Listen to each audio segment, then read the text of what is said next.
Good afternoon, everyone. Hoping everyone is having a super fantastic day. It is Tuesday, which means that it is live from my desk with Stephanie and Amanda. We're just going to give people a couple minutes to hop on. Going to share this video in a couple of places and invite Miss Stephanie Dove to join us. Hope everyone's having a great day. We are also going to be joining in the snowpocalypse that's occurring. One of our friends in Alabama said that they canceled school and there isn't even a speck of snow on the ground. So, you know, 'tis the way of the world, I suppose, but that's really exciting. So, Stephanie, come on in, love.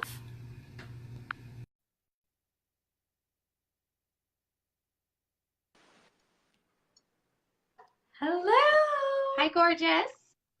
Hello. I gotta adjust this thing a little bit. I'm a little tall. So we're okay. Hello. Happy. Is it snowing there? No snow yet, not just yet. But apparently it's like, I don't know, gonna snow or something like that. Or, you know, that's what the weather stations would like you to believe. Well, and my friends in Chicago said that the wind chill is supposed to be colder than Antarctica. It's supposed to feel like the Chicago, like Detroit area, their wind chills are like colder than the polars, which is insane. That is insane. So I'm okay with a little snow and some sub freezing temps, but not that bad. So No. it's okay. Well, Happy, can we toot our friend's horns? So we shared a post earlier today, and if you didn't see it, our dear friend and past Live from My Desk guest, Danette Worthy, was recognized by Food Management as one of the innovators of the year for 2019. We are so unbelievably happy and excited for her. So she's doing a lot of awesome things with mobile feeding and innovative. I mean, she makes ribs for her kids in lunch. So the Southern girl in me, ribs are awesome. So yeah, like, so check out her program. We've linked it in the post that we posted earlier today. So she's very shy about it, but we told her that we'd be her cheerleaders and shout it from the rooftops because it's awesome. So we're very proud of her. So today we are talking about menu inspiration. So, Amanda, what is your go-to? Where do you go when you are starting to look at new menu items, new recipes? A lot of people are either redoing for spring or they're working ahead on next school year. So, where do you start? I always start with my favorite people, and that's my produce partners. I just had them in last a week, and today we are embracing all of that is spring and trying to bring in some beautiful colors onto our salad bar. So starting to infuse some of that greenery into there. I was so excited to have a local organic rainbow beet and a rainbow carrot. And literally, like, I'm the biggest fan of beets. I think they're absolutely delicious. Such a gorgeous, beautiful color that it adds to my salad bar to make it more attractive to our students and our teachers. So that's where I'm starting to crave that connection with the earth and that connection with food. So I'm really excited that we have those cooperative opportunities where they bring me things and say, here's what we have, here is where it's coming from. I'm working with them on getting those like cute little posters like they have at like the Be Good. People want to feel connected to their food.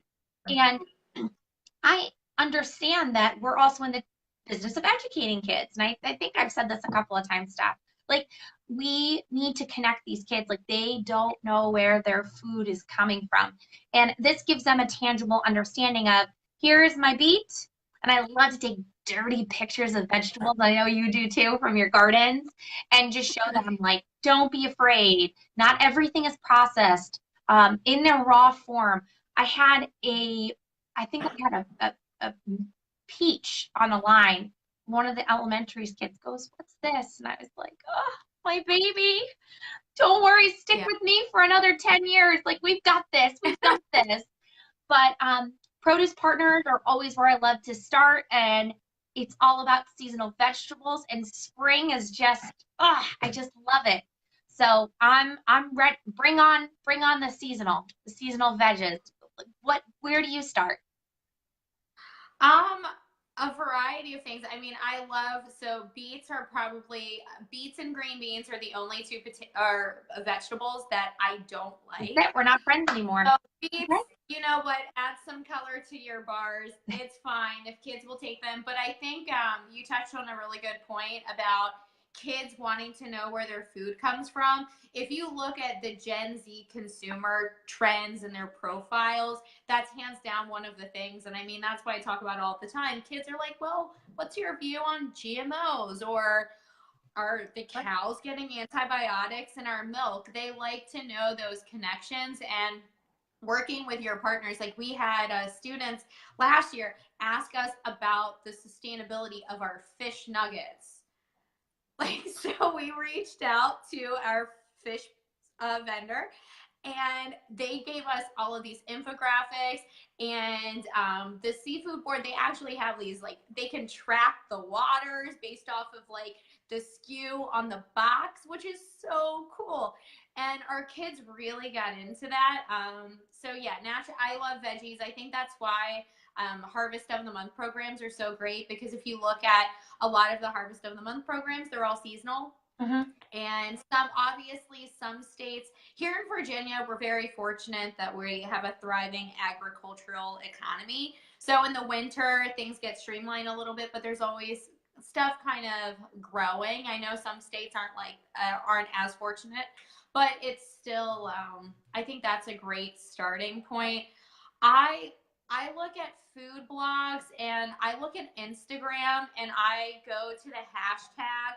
I go to the hashtag food insta feed and also hashtag food porn, and I look those up and see what people are snapping photos of. And that's where you see things like Keisha this morning posted on the School Meals That Rocks Facebook group about the bowls, like the acai bowls. Mm-hmm. And those have been all over Instagram, or like the goddess bowls, the Mm-hmm. Buddha bowls, which we in our program we renamed to grain bowls.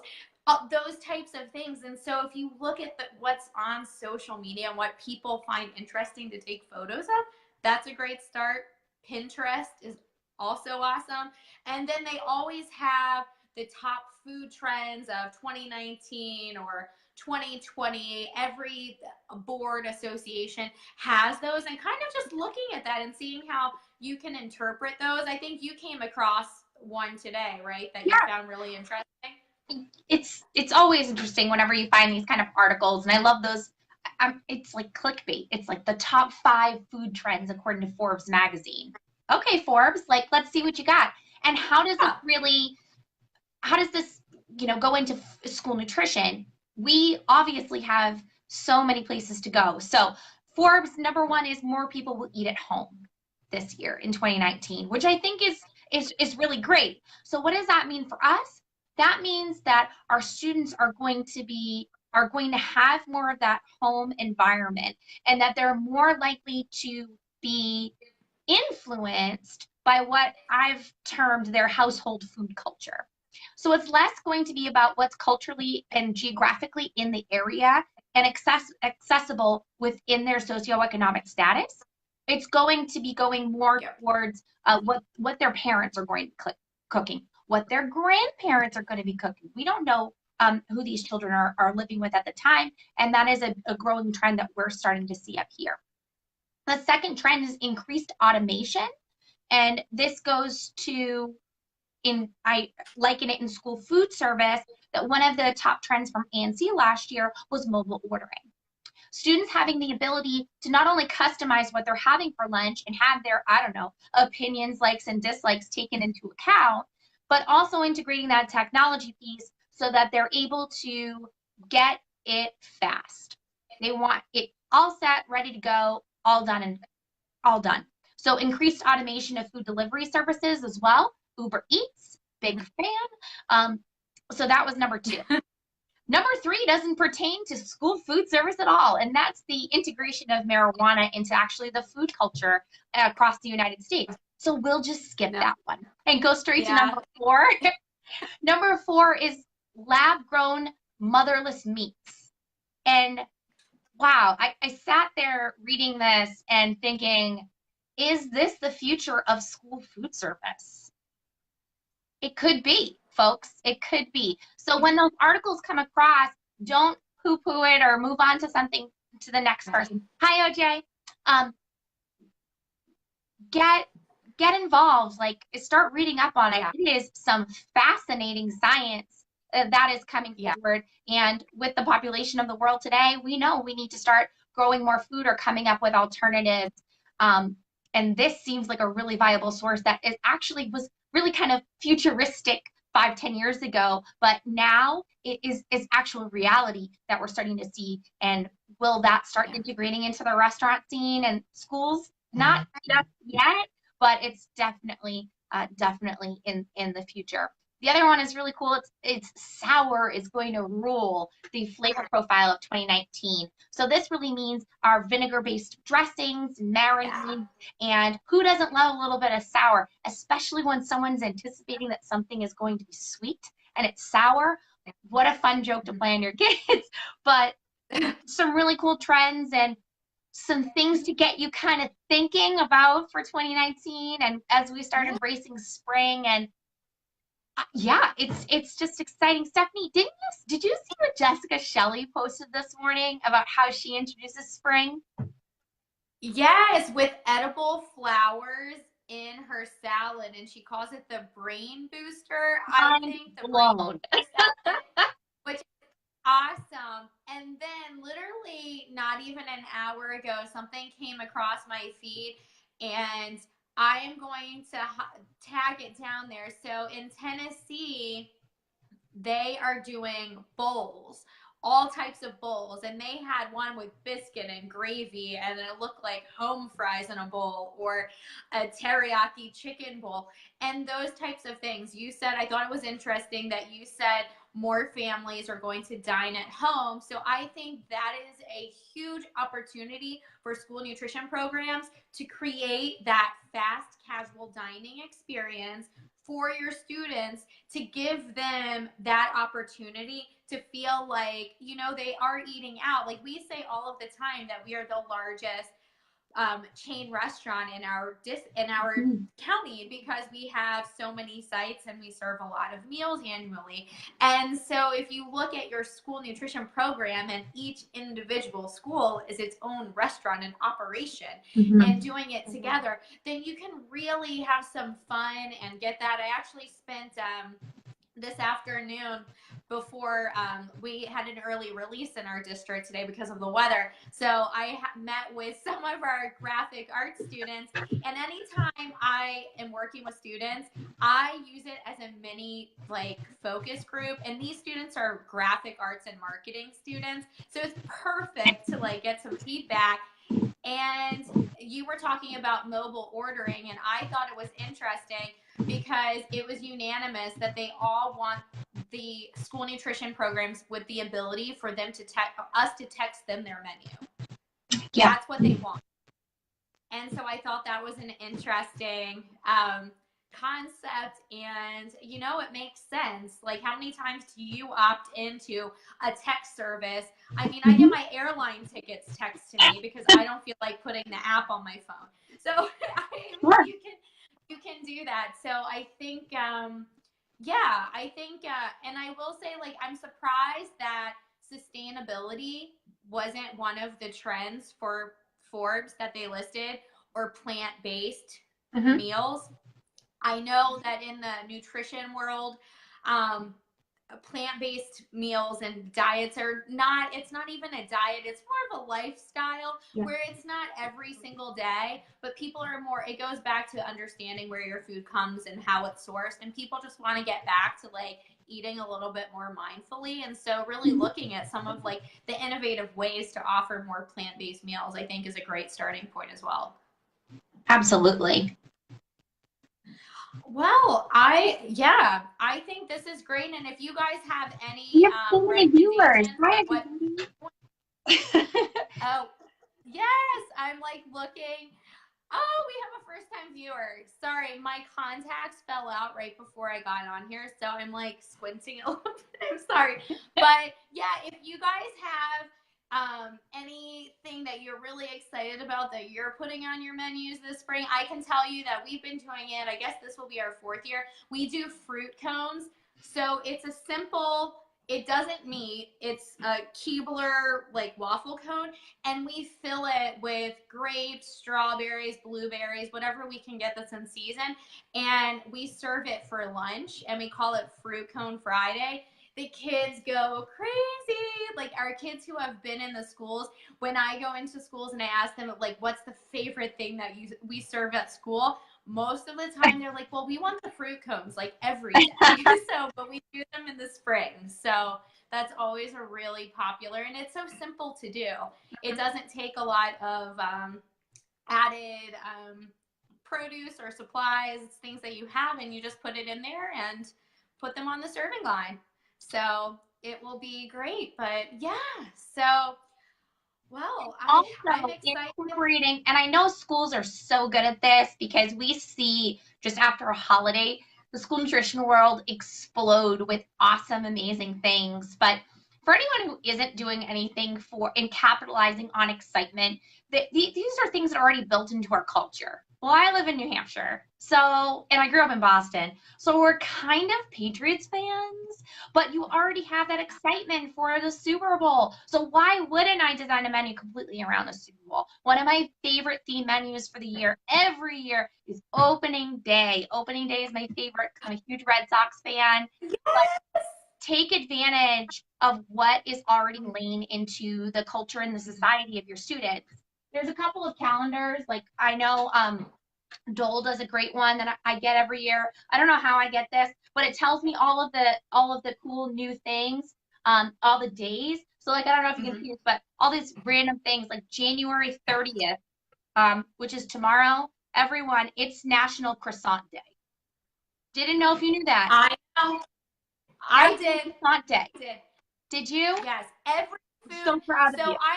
I'm happy to share. I'm happy to share my marketing calendar. So when I first started my position, I comb through all, and every year something else gets added. But to find like food themed holidays or days based off of items that I know we serve in school nutrition, or like fun things like, you know, January was National Homemade Soup Month. So that's great. Like if you are featuring soup on your menu, that's a great, easy thing to promote. And like you could put one on. I'm not a baseball fan. I'm not really a sports fan, but opening day is a really big deal in our district too. So we do a huge promo for that every year. Earth Day, a lot of people are talking about Earth Day. A national month that's right around the corner. March is National Nutrition Month. Mm-hmm. What a great month. And there's so many resources available and marketing materials and nutrition education lessons. And if anything, if you are a district, a smaller district or even a larger district, and you know you just don't have the capacity to do some nutrition educations or anything like that, reach out to some of your local dietitians in the community and see if they could come in and talk to kids about eating the rainbow and different things. You set the parameters and give them recommendations and guidelines on what you would like them to kind of focus on. And chances are they're going to reach out and say, yeah, absolutely, I can come in on this day. And what better way to like sell your program and what you do each and every day and involve your community partners, because that's the easiest way to conquer and divide, is to get more community partners involved. Absolutely. Bill, I am not doing a Super Bowl for the Super Bowl. I am doing a stadium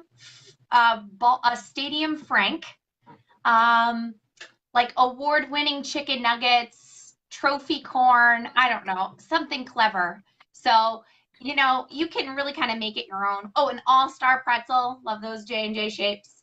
But we are currently out of time. Stefanie, what are you doing in a couple days around about this time? What am I doing in a couple? Oh, that's right. So I am very excited. I had to think because I have on a lot of different hats today. So I'm very excited. last week we kicked off our Meet the Candidates series on Thursday at 3:30, and this week I'm so excited because on Thursday at 3:30 I get to interview the vice presidential candidate, Beth Wallace. I'm so excited. This will be the second interview in our series. Amanda and I, like we've said, we're very passionate about getting more people to vote because your vote matters in everything that you do. And so, taking the time and to get to know the candidates. So especially, we've heard it a lot. You, Amanda, you can talk to this too. When we have sat at the Next Gen meetings at ANC, something that people have said is that they see all of these names on the ballot, but they have no idea who they are. So we thought, what better way to get to know the president-elect and vice presidential candidates than by interviewing them here on live.